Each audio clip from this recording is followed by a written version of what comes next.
Are you seeing the presentation, George? No, actually, I thought we were live. We are still setting up. I see the presentation down there. All right, cool. Okay, good. I'm just going to wait to start until we're up live, and we have 9 o'clock.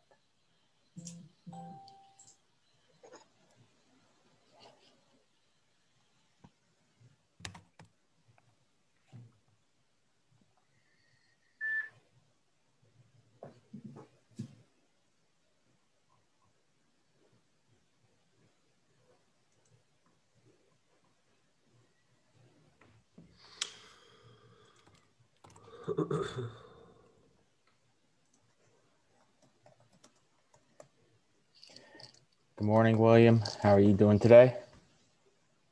Another beautiful day in paradise. How about yourself? Doing fantastic, sir. Yeah. Hey, 9 o'clock. It's 9 o'clock. Are we broadcasting? Yes, we are. We are live on Facebook. Fantastic. Excellent.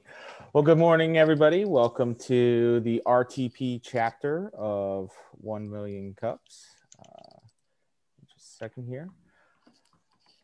I want to thank everybody for coming. Got 2 presenters today, so we're going to go very quickly through the introduction, and we're going to hold very strictly to our 6-minute, 20-minute format today. So what is 1 Million Cups? Well, 1 Million Cups is a free national program designed to educate, engage, and connect entrepreneurs. 1 Million Cups is the local entrepreneurial ecosystem building arm of the Kauffman Foundation. Kauffman Foundation is a $4 billion endowment for the promotion of economic development through entrepreneurship. And there are over 160 1 Million Cups communities across the country who are supportive, neutral space that's industry agnostic, and we're not a pitch environment. And what we mean by that is that our presenters aren't selling to our group. They come with an ask of the group, something that we can help them with. The format, as I said before, we have 1 to 2 presenters today, and these startups give a 6-minute presentation followed by 20 minutes of Q&A from the audience. The idea being that we get an ask from the presenter. What can we as a community do to help you, the presenter? We love for people to get involved with 1 Million Cups. There's several ways that you can do that. One, you can become an organizer. That's to help connect and build our startup community by becoming a member of the organizing team. If you want to know how to do that, you can get in contact with myself, George, David, or any of the other organizers that are on our call today. You can apply to present. If you have a company that would benefit from presenting at 1 Million Cups, just submit your application to www.1millioncups.com/RTP. You can also refer a presenter. So if you know somebody who's an entrepreneur with a startup company that may benefit from presenting at 1 Million Cups, please invite them to come attend a meeting, and we can chat with them about the process to apply to present. And of course, you can attend and give feedback like you are today. I'd like to thank our community organizers. We have our past lead organizer, Krista Johnson Sotomayor, William Clote, Tracy Ames, Rosalinda Cruz, David Bates, George Stewart, and Terry Conlon are our coaches, Mr. Dan Hepworth, and myself. I also want to thank our community sponsors, Muddy Dog Roasting Company, Imperative Product Operations, the Global Training Initiative at NC State, NC IDEA, American Underground, Wise Insights, the Massapequa Tutor, Soto IP, and New York Life. So I hope I made my 4 minutes of introduction time, but I want to go ahead and introduce our 2 presenters. Our first presenter is going to be Alicia Parr for Performentor LLC, and she's going to be followed by Cody Hill from UpstateNC. So I'm going to go ahead and stop sharing my screen and turn the wheel over to Alicia, and she's going to tell us about Performentor. All right. I think I've got my slides up there. Hello, my name is Alicia Parr, and I am the founder of Performentor LLC, and our mission is unleashing people energy in and for small organizations. What I'd like to do over the next few minutes is share a little bit about our 5-year growth story, and to give you an idea where I can most use your advice is scaling and doing it brand consistently. When should we go up market in client size, up from the 10 to 100 to maybe the 100 to 500. And of course, tech enablement. I'll repeat these at the end so we don't forget. The problem in the market is pretty simple, but it's a little complicated to deal with. But generally speaking, small businesses are just really underserved by the current solutions for human resources. Stories I hear are from founders that say, you know what, I've been a member of these membership organizations or PEOs. It's great that I get to be able to call in if I have an issue, but we tend to wait until things have escalated. Then I get piecemeal support because I'm talking to different people each time rather than have a collaborative partner that I can work through and be very proactive and get ahead of issues. Another founder recently said to me, I spent all this money, Alicia, on this HR consulting firm, and they gave me these cookie cutter policies and handbook and forms, and they don't feel like they match the culture or the pace of my organization. I just don't know anything about HR, but it really seems to me that some of these policies just don't even make sense for us, but I'm just not sure what to do. And then of course, there's a lot of very smart founders who have seen where it can go very badly by bringing in the wrong kind of HR at the wrong time. And so they put off accessing HR expertise until some sort of critical event makes it necessary. And what ends up happening is then they have all these expensive legal fees, and then the reputation, of course, is on the line. So again, the problem is that small growth organizations really want something that's more practical, flexible, and a right-sized team to collaborate with on fulfilling their vision. And that solution that we found is full stack fractional HR that leverages people science. What we figured out how to do is to put together something that's at the right cost for clients across the whole size range that we work with, that brings the right capabilities to bear, brings a team of people with HR strategy expertise, tacticians, as well as behavior scientists. And then of course, most importantly is the right mindset. We think like entrepreneurs, we're very, very flexible, and we reality test our solutions. Our revenue model is pretty simple. We are a services business, and the services we provide are primarily remotely, although they're often hybrid, remote, and on-site. This has always been the case, and of course continues to be the case this year. We of course use technology on the back end to keep our team in sync and collaborative, and then we'll also stay in sync with our clients.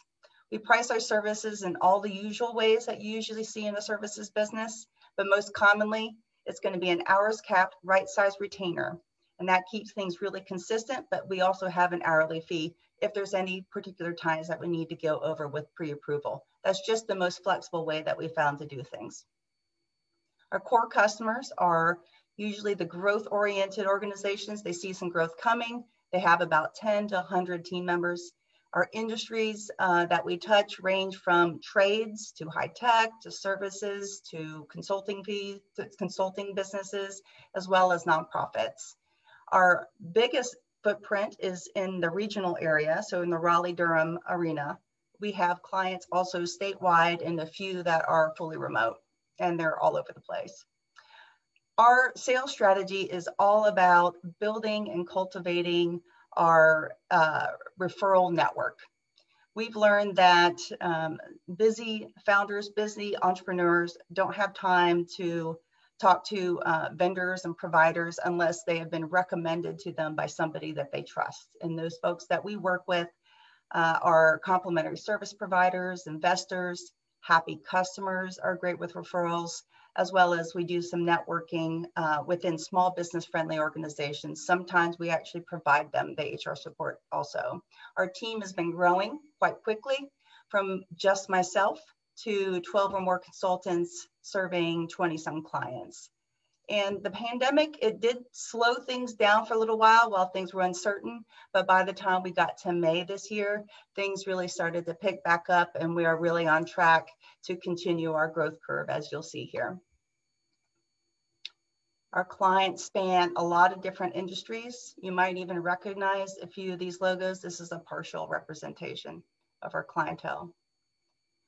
And I've implemented some operating principles, and this is part of the way that we keep things on brand and flexible while we grow our team substantially. And that's certainly a big challenge. So again, our biggest challenges and where I really look to hear some good questions and some ideas is going to be in scaling our operations without sacrificing our brand promise. So flexibility and customer experience, very important.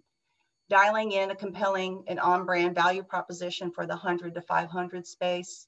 And then longer term, we know as a services business, we need to find and explore opportunities over the 5 to 10 year horizon to be a lot more tech enabled, and maybe even look towards, are there some tech hybrid services solutions that we might want to be offering in the future. Here is my contact information, which will also get into the chat, but I look forward to your questions. Thank you.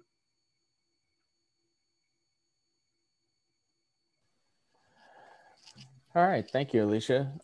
So to just quickly go over how the Q&A works in the virtual format, you're gonna go ahead and send George a private message letting him know that you have a question. He's gonna start a queue. When it is your turn, or just prior to your turn to ask a question, he'll let you know you're next and that you are going to unmute your microphone, turn on your camera if you have accessibility, and then you'll be queued to ask your question when it's time. So, George, do we have anybody that is first up? We certainly do. So Tony is first up. All right, Tony. Hello, Alicia. You kind of touched on it briefly. So do you provide more your consulting services, or do you also provide some sort of software with what you take to your clients? We are at this point, we are 100% services. And so we use technology for kind of staying in sync, you know, anything that you might need for remote. And we're also exploring some different types of technology that we might refer in, you know, so we have some agreements with different applicant tracking services and different like org chart or different kinds of tools that we might bring in where it makes sense. It's important for us to remain pretty agnostic because what's important is whatever the client needs.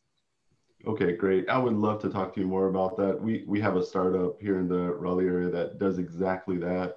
We have close to 100 locations we're rolling this out to over the course of a year. So I'd love to talk to you about it a little bit more later. Look forward to it. Thank you. Thank you. Sounds great what you guys are doing. Love it. Thank you. Hey, William's got a call. Sorry, not a call. A question for us. Great. Thank you very much. And thank you for the presentation, Alicia.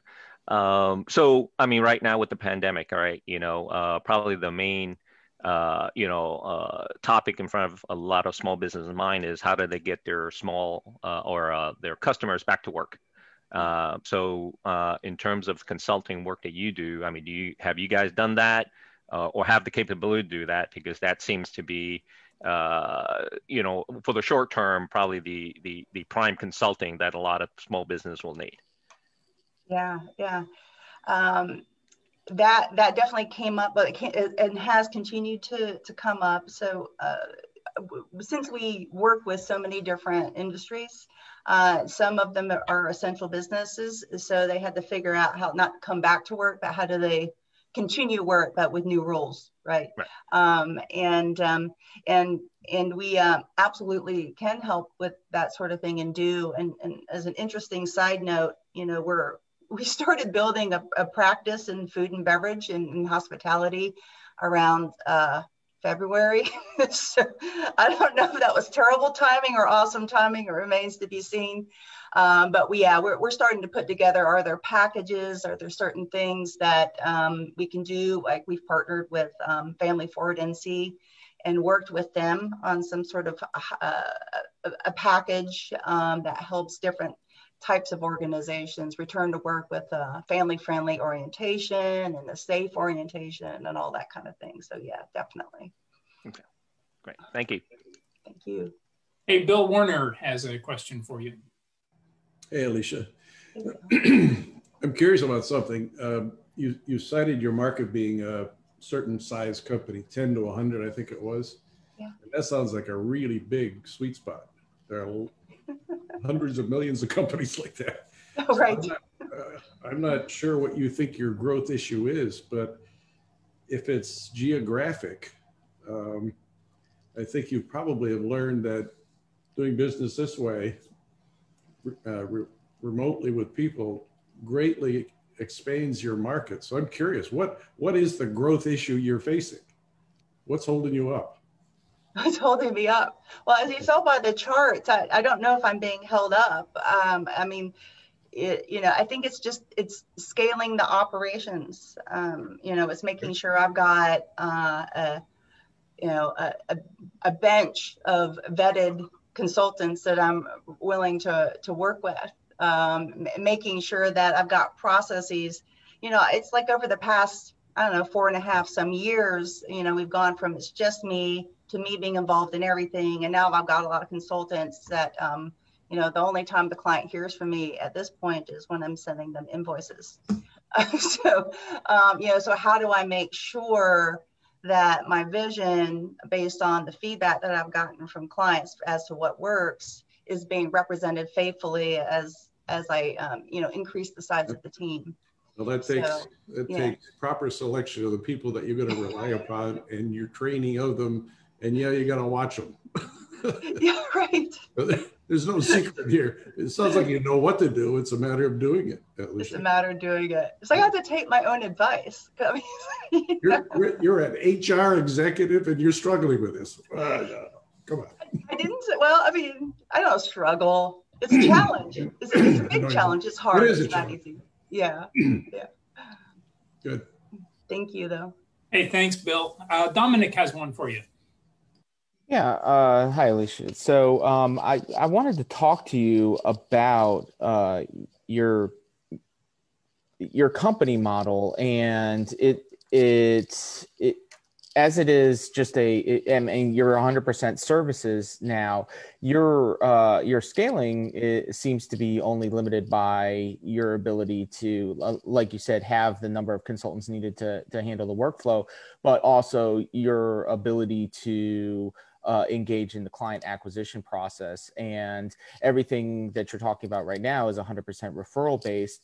Perhaps, instead of looking at new markets to get into, you should, potentially be looking at expanding your employees to potentially having some account executive sales people out there who are actively selling your services. And that's how you end up growing and scaling your company while remaining brand consistent.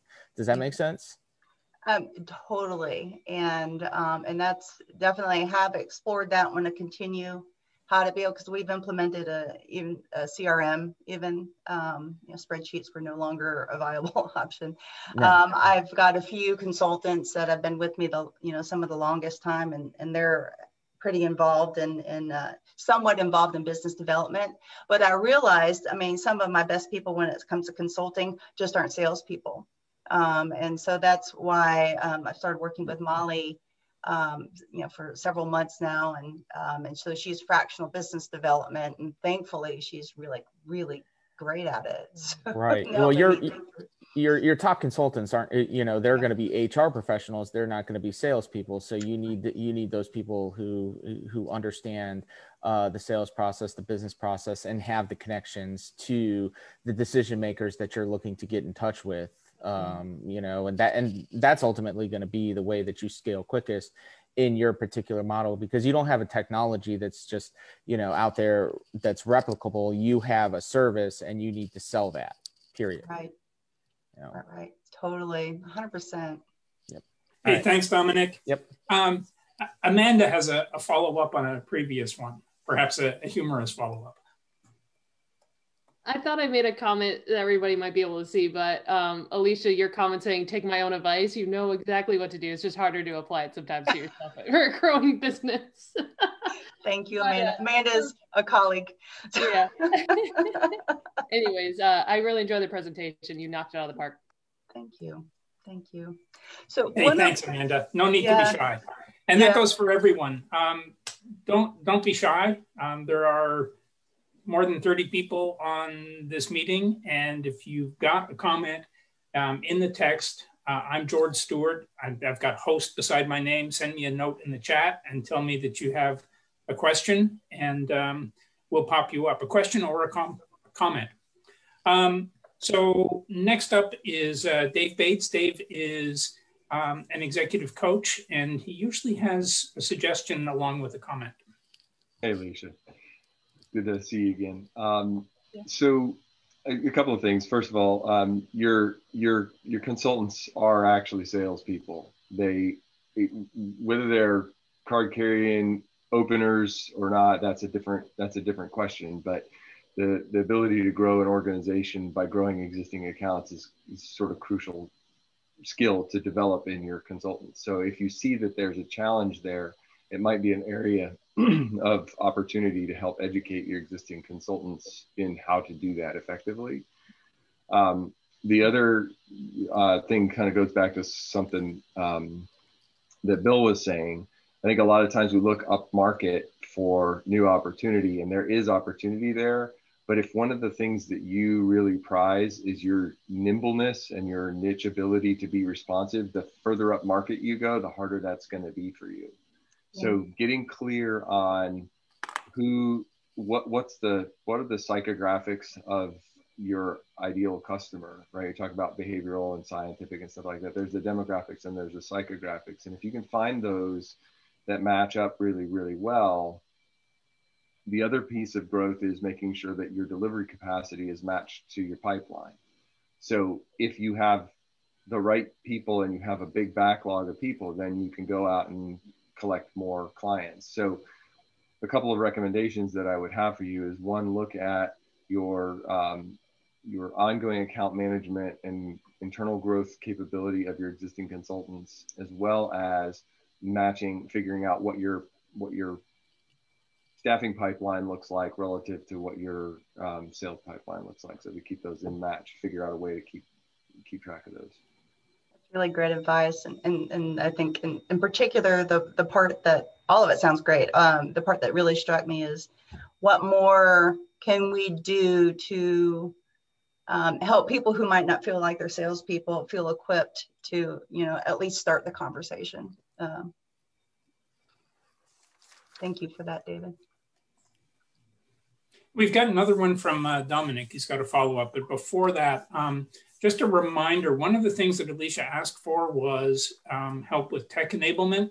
I know that in this community, we have a number of tech-savvy people. So if you guys have comments or suggestions or questions about that, we haven't addressed that portion of Alicia's asks. So Dominic, what's your follow-up?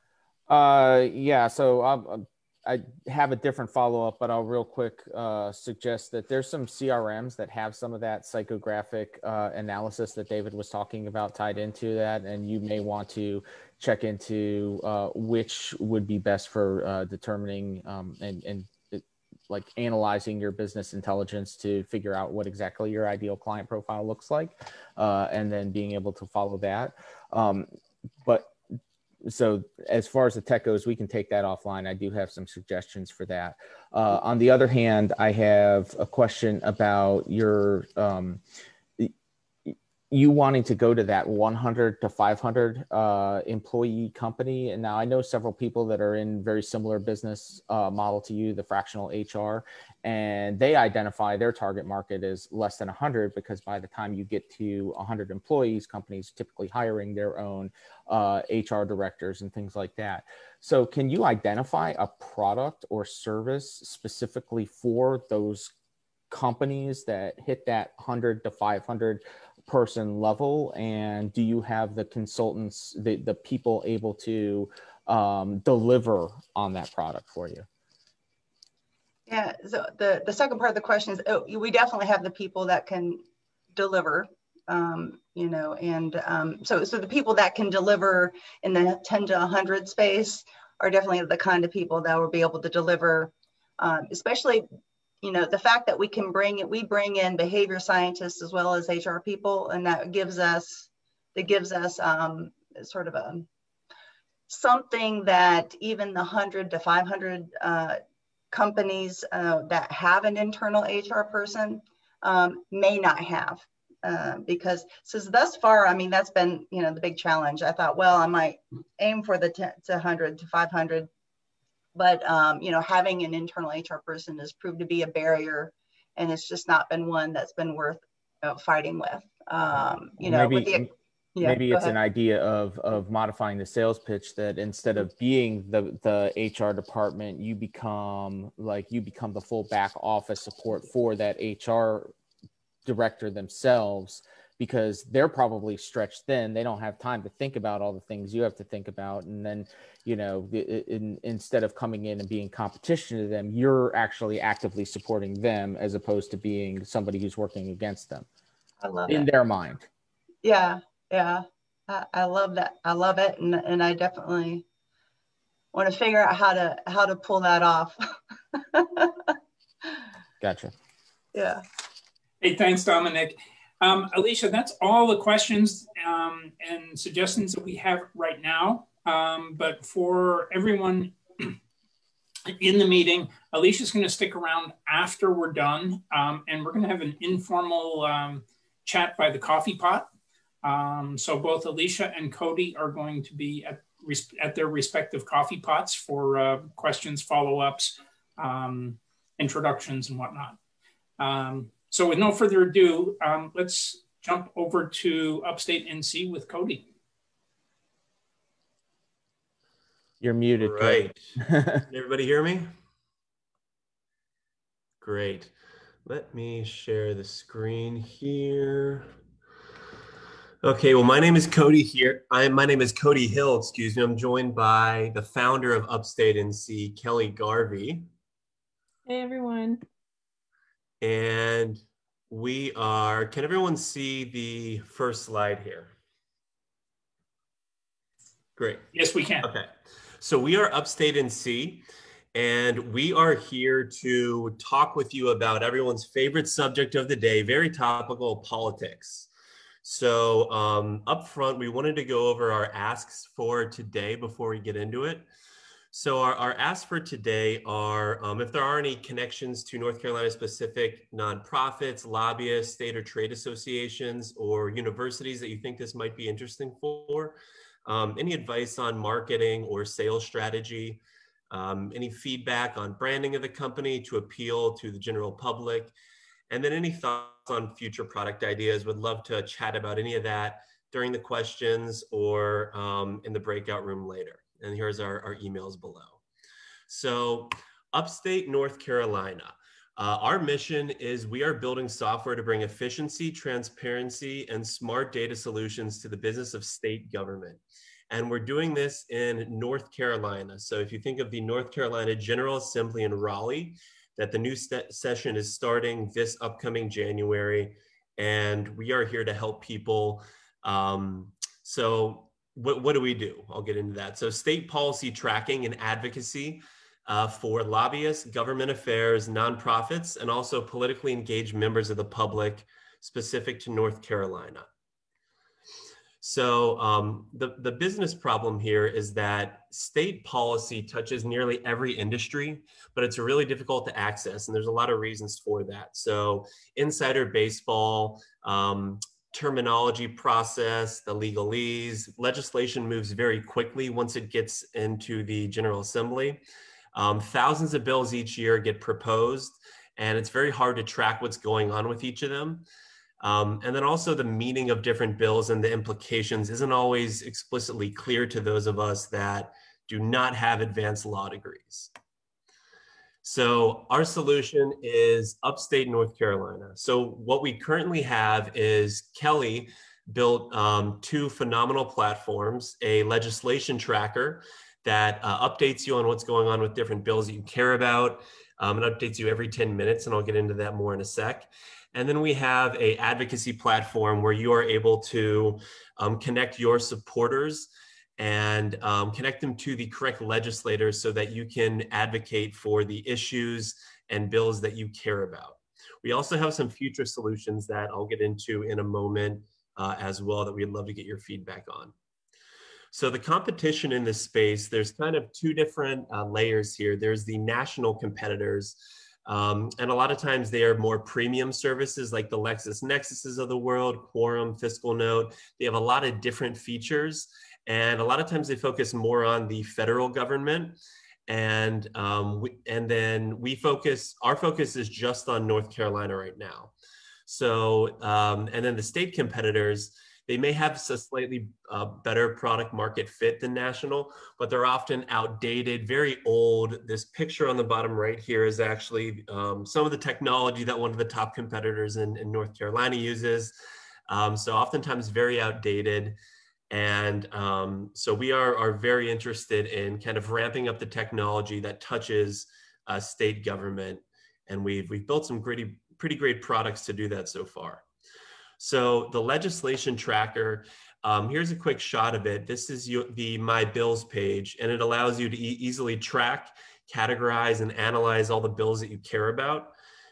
We send you custom alerts for the key words, phrases, and bills that you care about directly to your phone or email anytime something changes with those words or those bills that you care about for your industry. And then you can also create professional reports for your clients if you have clients that you're doing work for and you need to specifically track things for them. Now, the thing that really sets us apart is the speed that we can basically track bills and send you updates. So the competitors all go through a third-party open source API called Open States that tracks everything that happens in state governments. And that updates once at the end of the day. Kelly did a great job of building ours directly through the North Carolina General Assembly.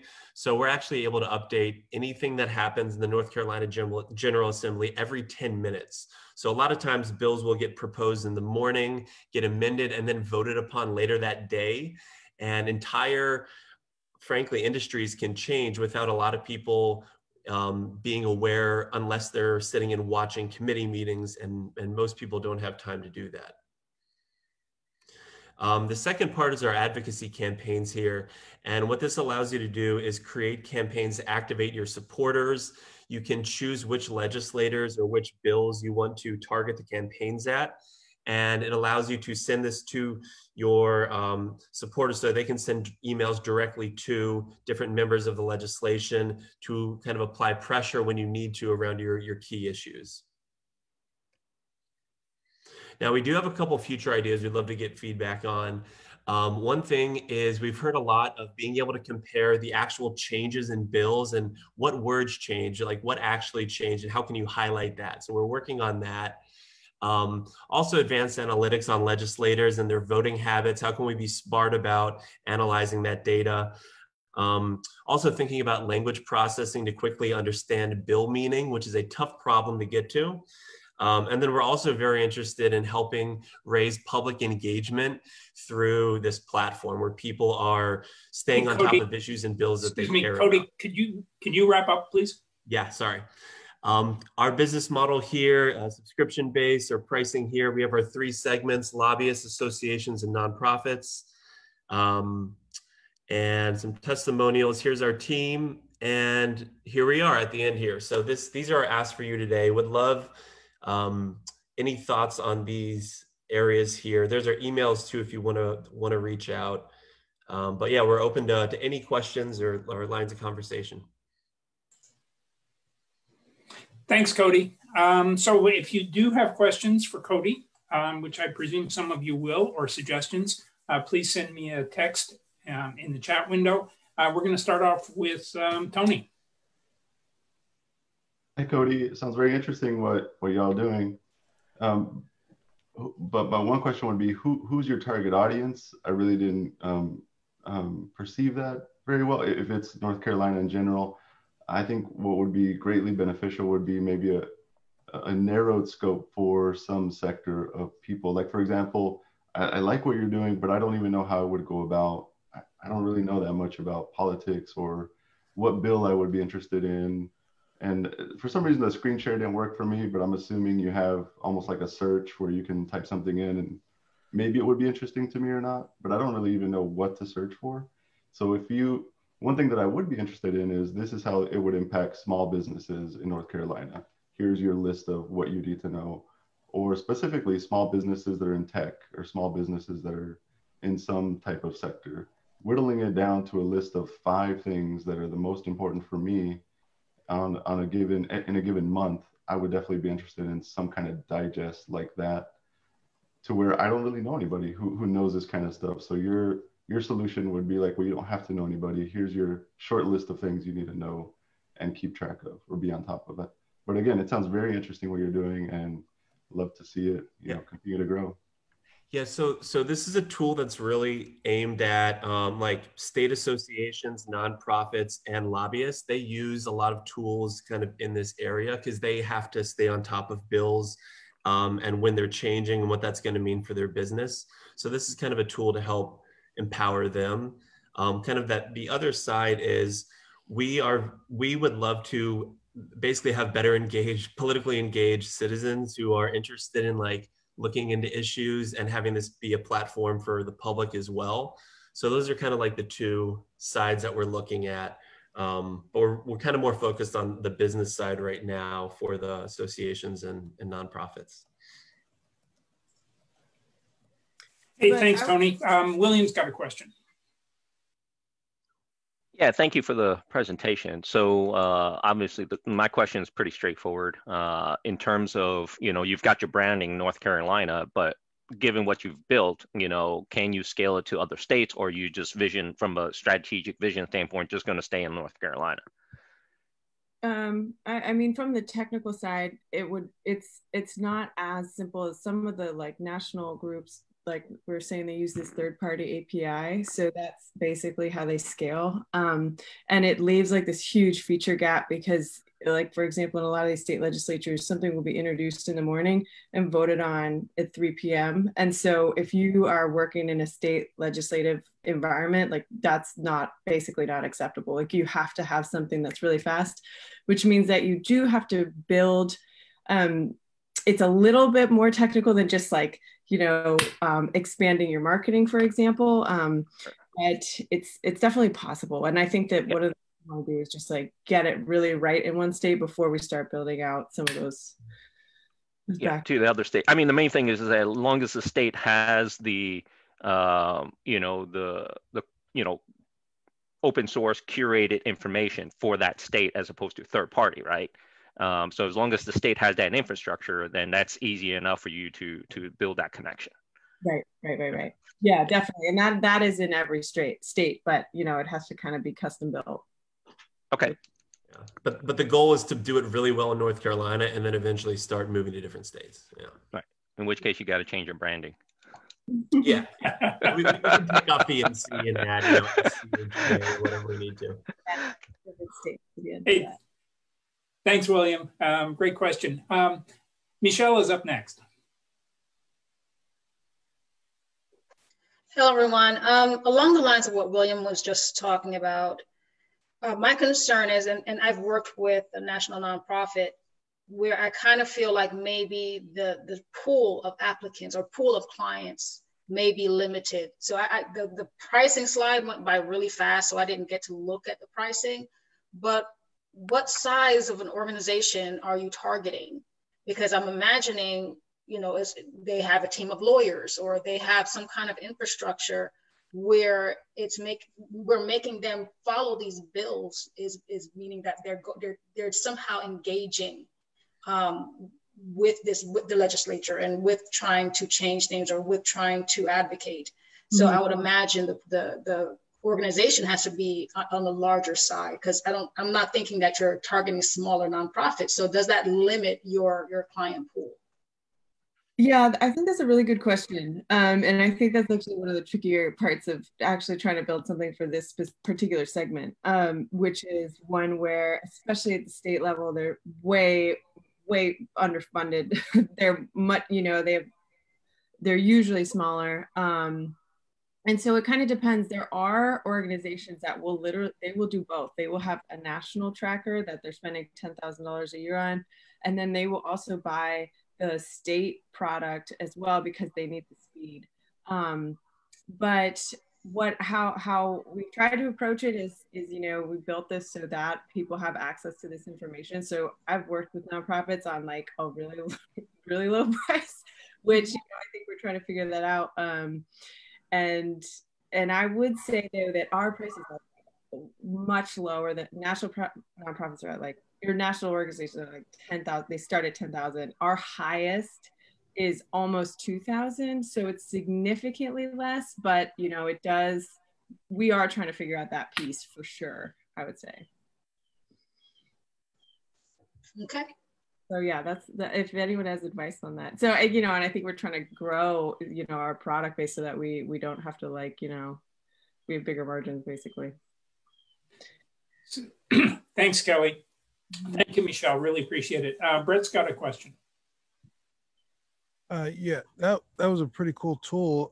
Have you thought about media? Because I heard you talk about lobbyists and other folks, the people who actually track the politics and whatnot, especially some of the bigger media groups like Disney or Sinclair, or because they have, even though they're major media companies as a company, they tend to distribute it locally.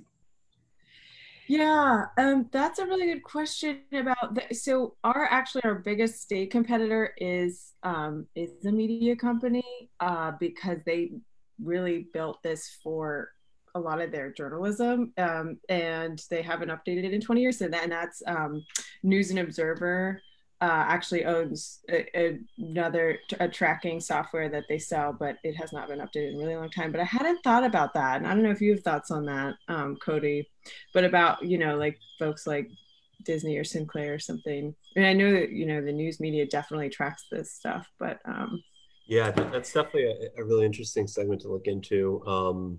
Yeah, that's great advice. We'll definitely look into that. We'll probably start with like state media. I know we've spoken to WRAL before, and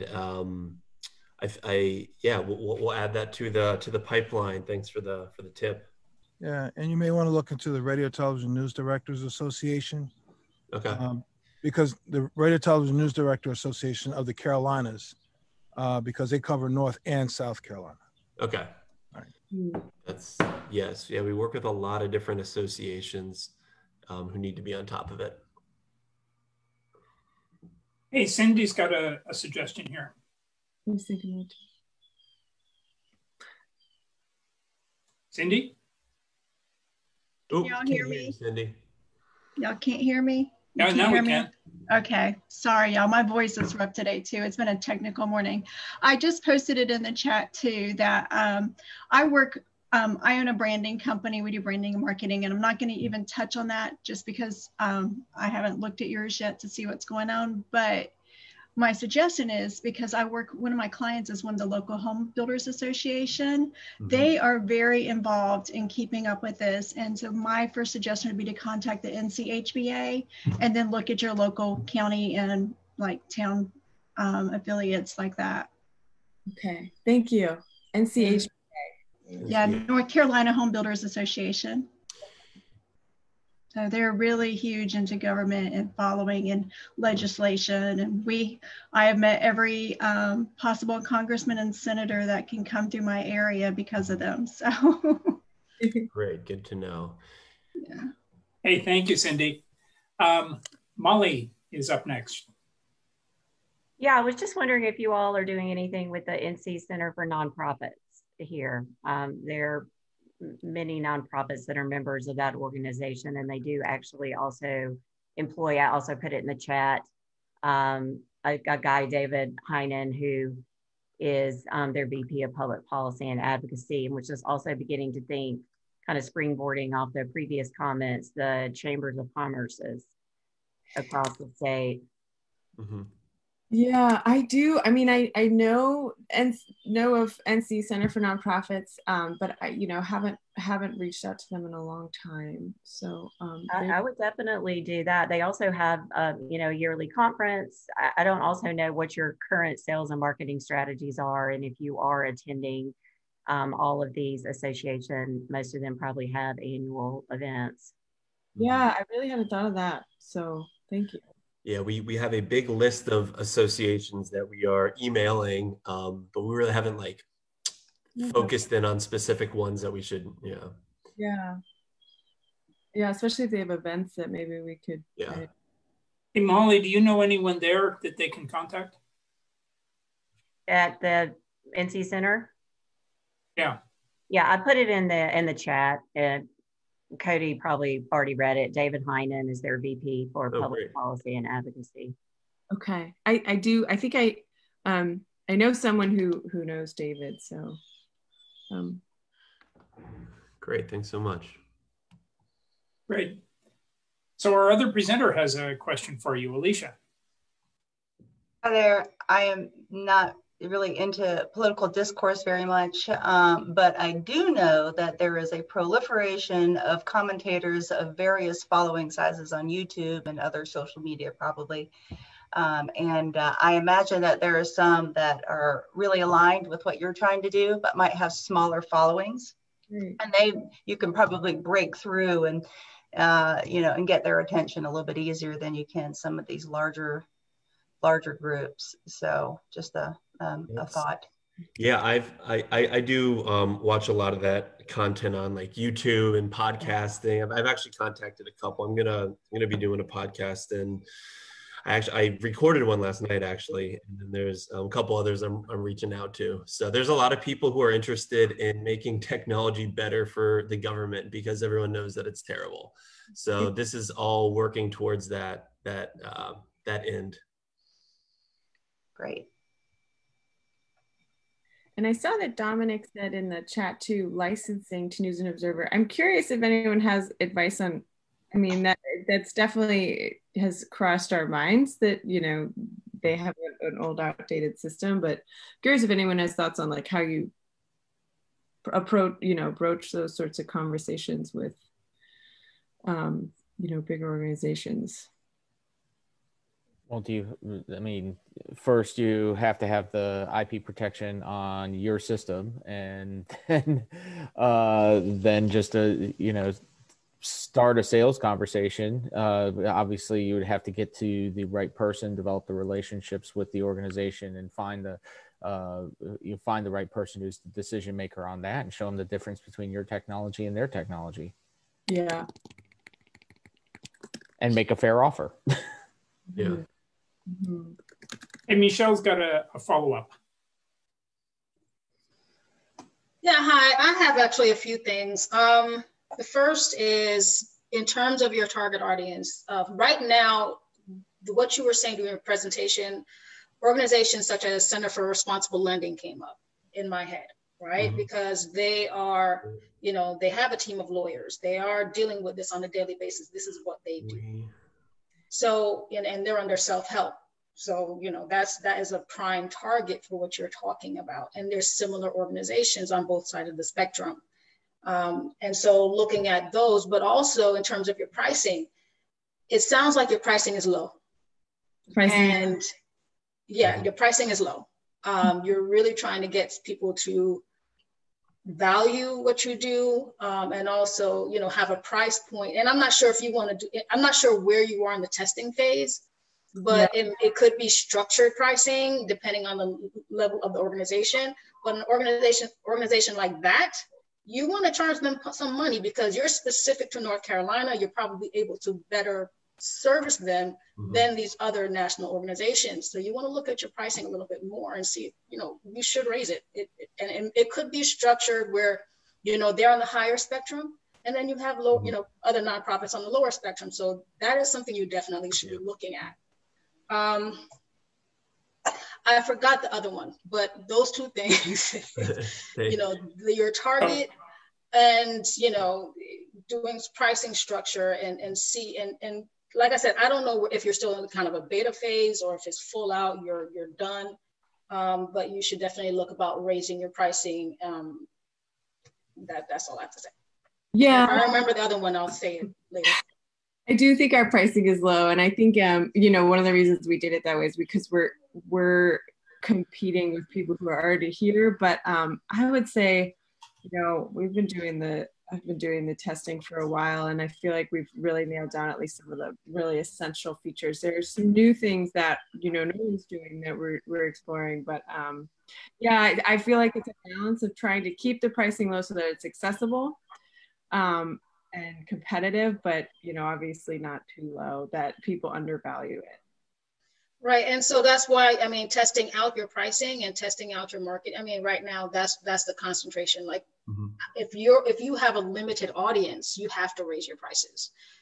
Determining what your financial goals are in the first place. I don't know what that is. Like, what are you trying to do in a certain amount of time? So looking at your target market, what can you make from them? And is it going to help you reach those goals? Hey, Michelle, I'm sorry for cutting you off, but we've got a couple of people who haven't spoken yet, Sure. and we only have a few minutes. So Wayne, you had a question. Yeah, two questions. First of all, we've got a limited amount of time, but how the heck did you guys get into this business, identify this need? And the second question is, do you have on your board or a bunch of advisors any lobbyists or association chairs to sort of grease those skids? Because I suspect most of the lobbyists that are out there, they're sort of like Me Too. It's like once one gets on board, they all get on board. It's sort of like a club. Just a couple of thoughts. Yeah, well, the reason I got into it is I actually have a master's in environmental economics and policy from Duke. So it was through the policy masters that I started to realize how underserved this segment was.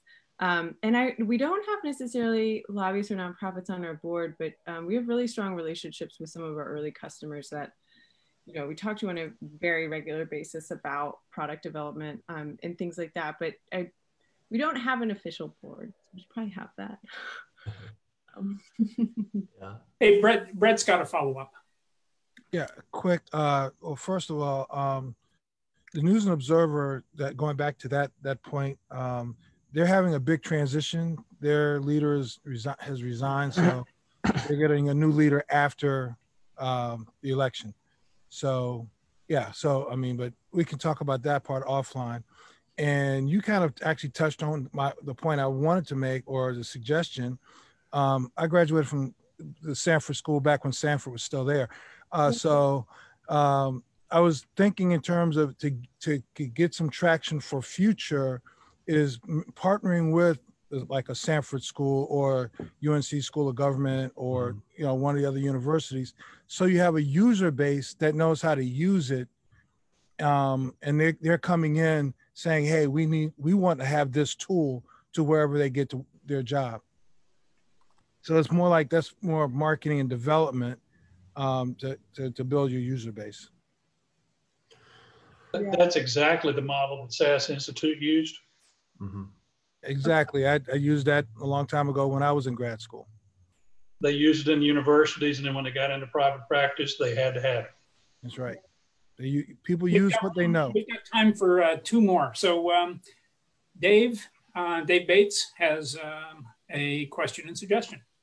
Yeah, it's more of a suggestion. It's tied to a bunch of the things that have already been said. One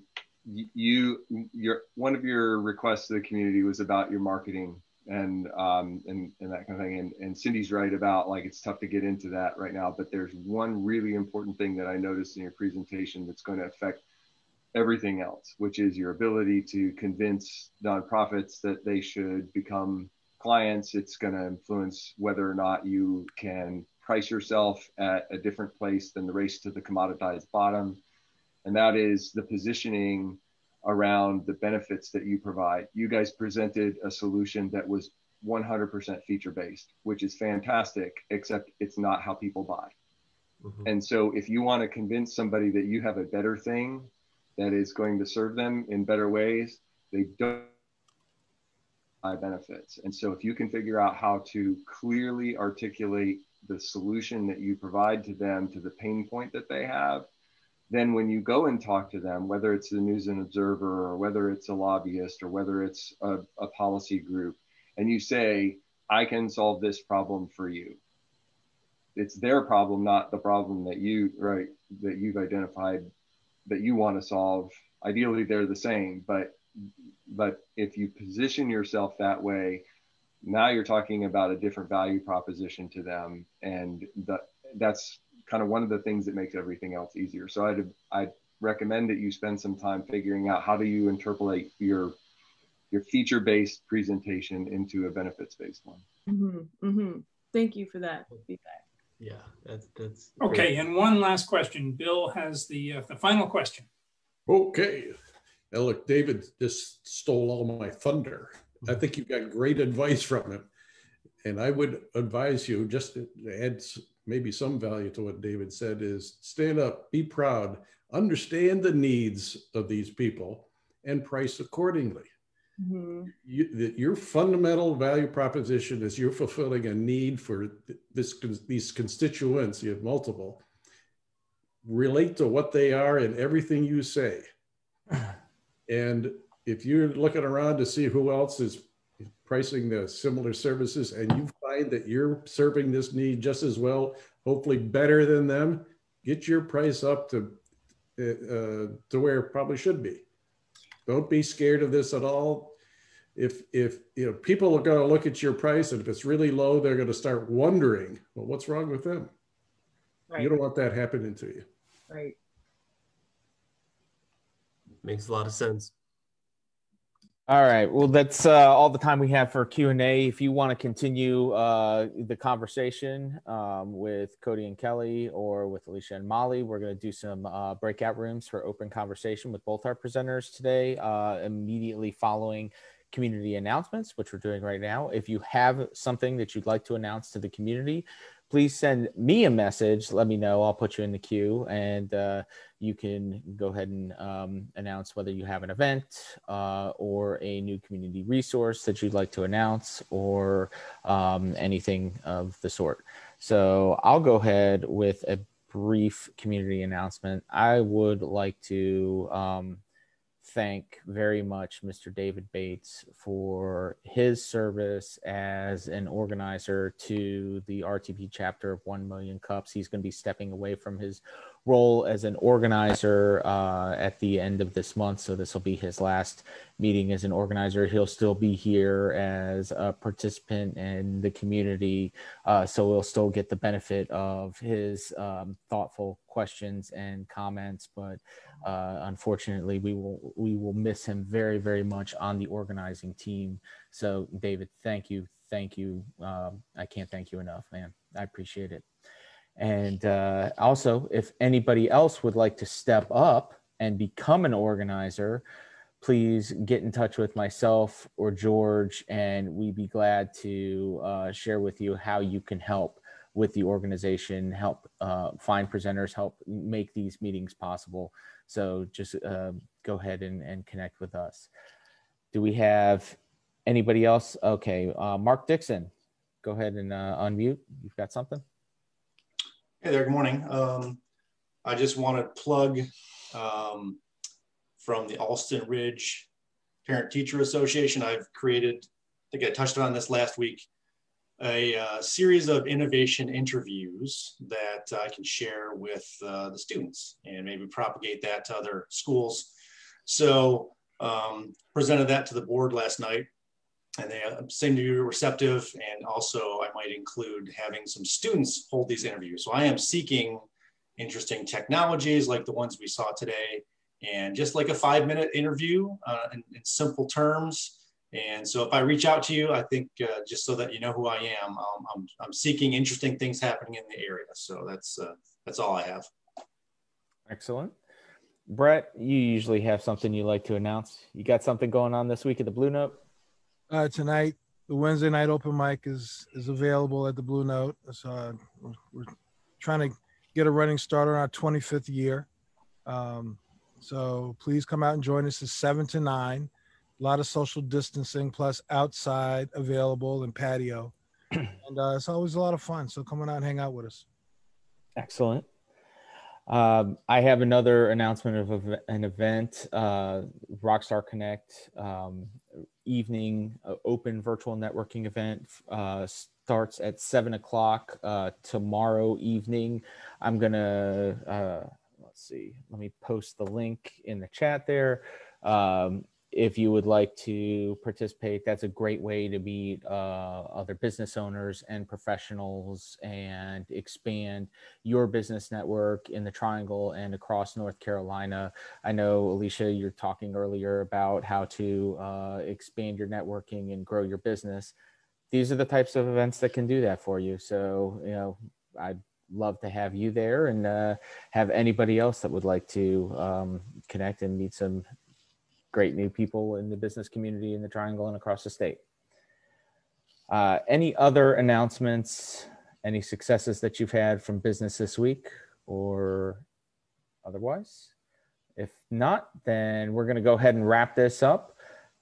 Thank you again for coming this week, and we'll see you all next week.